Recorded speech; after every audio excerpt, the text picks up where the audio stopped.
17 তারিখে যে নির্বাচনটা হয়েছে, এই নির্বাচনটা সুষ্ঠু নির্বাচন হয়নি। তাই এই নির্বাচনের ফলাফল বাতিল এবং পুনরায় নির্বাচন করার জন্য এখানে আপিল করেছি। বাংলাদেশে সবার রাজনীতি করারও অধিকার আছে, তবে যেহেতু এটা রাজনৈতিক দলের স্পেসিফিক্যালি নিবন্ধন বঞ্চিত হওয়ার ব্যাপার, আপনারা যদি সুনির্দিষ্টভাবে কোনো রিট পিটিশন নিয়ে আসেন তাহলে সেটার উপরে আমরা আদেশ দেব। আসসালামু আলাইকুম, আপনারা সবাই কেমন আছেন? আশা করছি সবাই ভালো আছেন।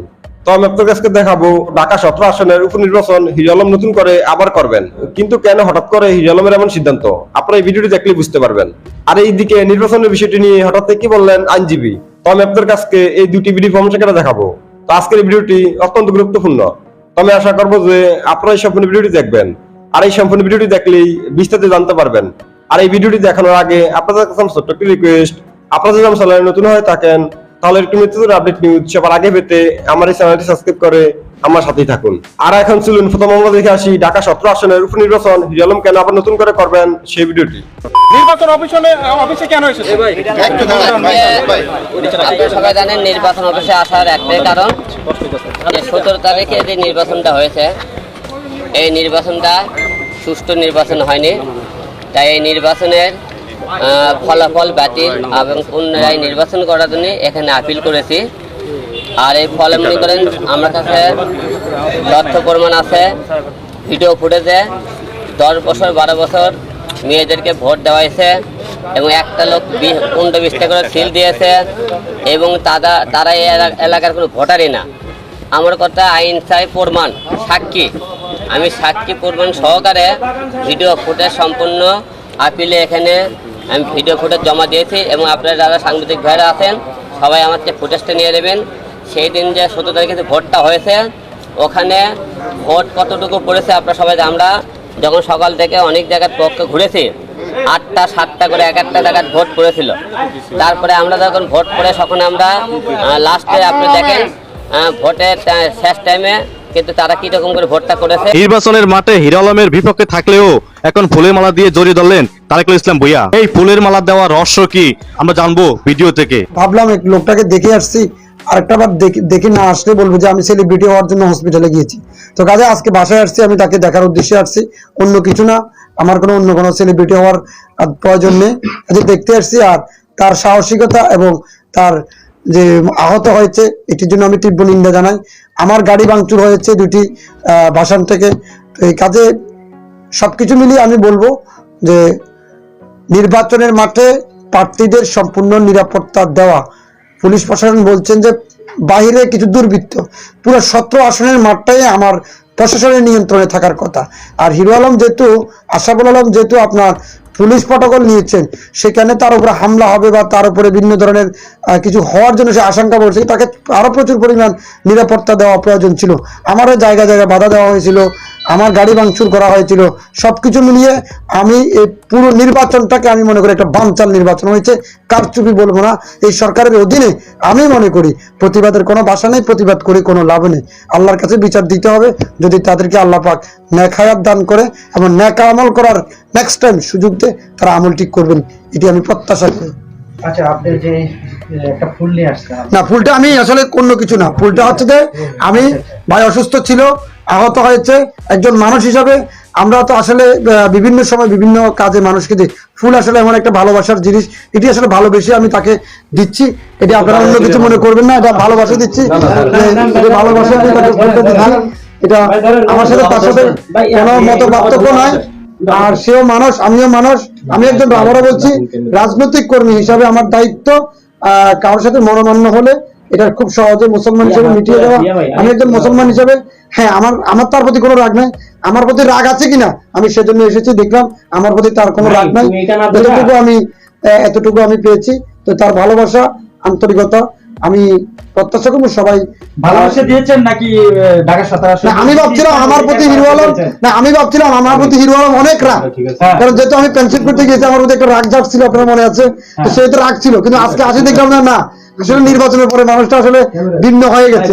এত ব্যস্ততার মাঝে হিরো আলম তার যে অবস্থান, যে একটা পরিষ্কার যে আন্তরিকতা, যেটা আগে মানে একের পূর্বের থেকে আরো ভালো আন্তরিকতা হয়েছে, কাজে এটা যাতে সারা জীবন থাকে। হিরো আলম বাংলাদেশে এখন একটা প্রতীকী নাম হয়ে দাঁড়িয়েছে, একটা প্রতিবাদের স্বরূপ হয়ে দাঁড়িয়েছে। আপনারা জানেন যে কিছু কিছু সময় রয়েছে যেই সময়ে কিছু ব্যক্তি বিশেষের কাজ সমাজের মানুষের কাছে জুলুমবাজ অবৈধ ফ্যাসিস্ট সরকারের চিত্রটা তুলে ধরার সহায়ক ভূমিকা পালন করে। তার মধ্যে একজন হচ্ছেন আজকের এই হিরো আলম সাহেব। যদিও হিরো আলম সাহেব বাংলাদেশের কোনো দলের সাথে সম্পৃক্ত নয়, কিন্তু দলের সাথে সম্পৃক্ত না হওয়ায় যে কারণটা হয়েছে যে একজন নির্দলীয় নিরপেক্ষ মানুষকেও যে আজকের এই ফ্যাসিস্ট সরকার বিন্দুমাত্র স্পেস দেয় না, সেই নজিরটা কিন্তু হিরো আলমের কারণে আজকের দেশবাসী এবং বিশ্ববাসী দেখতে পাচ্ছে। আপনারা মানব জমিন সহ বাংলাদেশের একটি সকল জাতীয় পত্রিকার নিউজ দেখবেন, সেখানে আসছে হিরো আলমের উপরে হামলা নিন্দা প্রকাশ করেছেন আপনার ইউএ সহ 12টি দূতাবাসের নিন্দা। হিরো আলমের উপরে হামলায় যুক্তরাষ্ট্র ইউ সহ 12 দূতাবাসের নিন্দা। তো এই নিউজটা আজকের গত যে নির্বাচনটা হয়ে গেল ঢাকা 17 আসনের, যেখানে এম আরাফাত সাহেব জোর জুলুম করে ভোট কারচুপি করে হিরো আলমের উপরে আক্রমণ করে তারপরে নির্বাচিত হলেন। আমি আগেই বলেছিলাম যে আওয়ামী লীগ নির্বাচিত হলেও ঠকবে আর ঠকলেও ঠকবে।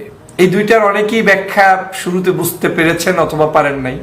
এটা এই জন্যই বলেছিলাম যে নির্বাচিত হওয়ার পরেও যে জ্বালাটা, সেই জ্বালাটা সহ্য করতে পারবা না। কারণ নির্বাচিত হয়েছ কার সাথে? হিরো আলমের সাথে তুমি ভোট কারচুপি করে তাকে মেরে হত্যার উদ্দেশ্যে আক্রমণ করে তারপরে তোমাকে এখন জিততে হয়েছে। এই জেতার পরে এই যে জ্বালা এখন শুরু হয়েছে যে হিরো আলমের উপরে হামলায় যুক্তরাষ্ট্র ইউএস সহ 12টি দূতাবাসের নিন্দা সহ আপনারা জানেন যে ইতিমধ্যেই বিদেশের বিভিন্ন পার্লামেন্টে হিরো আলমকে নিয়ে আলোচনা উঠছে এবং এই তার উপরে আক্রমণের তারা তীব্র নিন্দা জানিয়েছেন এবং সরকারের উপরে এটার দোষারোপ করছেন এবং তারা তার সুষ্ঠু তদন্ত এবং বিচার চাচ্ছেন। যদিও এই তদন্ত বিচারের কোনো ভ্যালু নেই, বাংলাদেশে তদন্তও নেই, বিচারও নেই, তারপরেও প্রতিবাদ হচ্ছে। আজকের এই হিরো আলমকে আমি বলেছিলাম যে যদি হিরো আলমকে ঠগিয়ে কেউ যেতে, তাহলে নাম্বার 1 হিরো আলমের সাথে আপনি জিতেছেন। আপনি বিএনপি, জামাত, জাতীয় পার্টি, চরমনায়ের পীর এবং হিরো আলম এরকম 10 জন বিগ প্রার্থীর সাথে হিরো আলম সহ যারা রাজনীতিবিদ, অন্য বিভিন্ন পেশায় জড়িত সকলের সাথে চ্যালেঞ্জ দিয়ে আওয়ামী লীগ জিততে পারেন নাই। জিতেছেন একজন প্রান্তিক শহর থেকে উঠে আসা নাগরিকের। নির্বাচন কমিশন অস্তিত্বহীন কয়েকটি রাজনৈতিক দলকে নিবন্ধন দিয়েছে। অন্যদিকে যে সমস্ত রাজনৈতিক দল মাঠে কার্যকর আছে, যারা নিবন্ধন প্রাপ্তির সকল শর্ত পূরণ করেছে, সেই সমস্ত দলগুলোকে বাদ দিয়ে অস্তিত্বহীন রাজনৈতিক দলগুলোকে নিবন্ধন দিয়েছে। আমরা মিডিয়া রিপোর্টের আলোকে আদালতের দৃষ্টি আকর্ষণ করে বলেছি যে সাংবিধানিক এই প্রতিষ্ঠানটির যে এই আচরণের কারণে, তাদের কর্মকাণ্ডের কারণে বাংলাদেশে একটা রাজনৈতিক বড় ধরনের শূন্যতা এবং অস্থিতিশীলতা সৃষ্টি হতে পারে এবং নতুন যেসব রাজনৈতিক দল শর্ত পূরণ করেছে তারা যদি রাজনীতি করার অধিকার না পায়, তাহলে এই সাংবিধানিক প্রতিষ্ঠানটির আসলে কার্যকারিতা থাকে না। আদালত আমাদের কথা শুনেছেন এবং বলেছেন যে আদালতের দরজা সবার জন্য উন্মুক্ত সবসময়ের জন্য থাকে। বাংলাদেশে সবার রাজনীতি করারও অধিকার আছে, তবে যেহেতু এটা রাজনৈতিক দলের স্পেসিফিক্যালি নিবন্ধন বঞ্চিত হওয়ার ব্যাপার, আপনারা যদি সুনির্দিষ্টভাবে কোনো রিট পিটিশন নিয়ে আসেন তাহলে সেটার উপরে আমরা আদেশ দেব। সুমোটো আমরা এই বিষয়ে হস্তক্ষেপ করতে চাই না। যদি কারো সংক্ষুব্ধতা থাকে তাহলে তারা সরাসরি রিট পিটিশন নিয়ে আসলে তারা এই ব্যাপারে আদেশ দিবেন, প্রয়োজনীয় আদেশ দেবেন।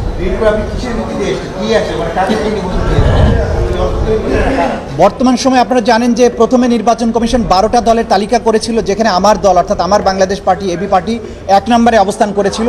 আরও 2-1টি দল যেগুলোর ব্যাপারে সকল মিডিয়াতে রিপোর্ট এসেছে যারা নিবন্ধনের সকল শর্ত পূরণ করেছে, তাদেরকে নিবন্ধন না দিয়ে বিএনএম নামে একটা অস্তিত্বহীন দল, আরেকটা হচ্ছে বাংলাদেশ সুপ্রিম পার্টি নামে একটা অস্তিত্বহীন দল, যাদের মাঠে কোনো তৎপরতা নাই। সাংবাদিকরা, আপনারা নিজেরা মিডিয়া কর্মীরা গিয়েছেন, তাদের অফিসের অস্তিত্ব পাওয়া যায়নি, নেতাকর্মীকে পাওয়া যায়নি। সারা দেশব্যাপী যে সংগঠন থাকার শর্ত, নেতাকর্মী থাকার শর্ত, অফিস থাকার শর্ত, সেগুলো কোনোটাই তাদের পাওয়া যায়নি।